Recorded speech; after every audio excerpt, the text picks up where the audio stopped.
ঢাকার সাভারের ব্যাংক কলোনিতে চাকরির প্রলোভন দেখিয়ে হাজারো বেকার তরুণ তরুণীর কাছ থেকে লাখ লাখ টাকা হাতিয়ে নেওয়া চক্রের 7 জনকে গ্রেফতার করেছে পুলিশ। সাভার মডেল থানার ওসি শাহজামান জানান, দুপুরে তাদের বিরুদ্ধে মামলা দিয়ে আদালতে নেওয়া হয়েছে। Future plan security service limited নামে একটি অফিসে অভিযান চালিয়ে তাদের গ্রেফতার করা হয়।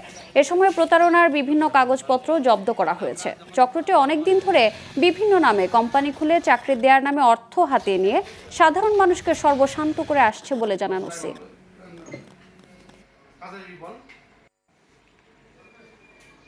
সিকিউরিটির চাকরি দেওয়ার বিজ্ঞাপন দিয়ে তাদেরকে এনে পরে বিভিন্ন কলে কৌশলে বিভিন্ন প্রলোভন দেখিয়ে তাদের কাছ থেকে টাকা নিচ্ছিল।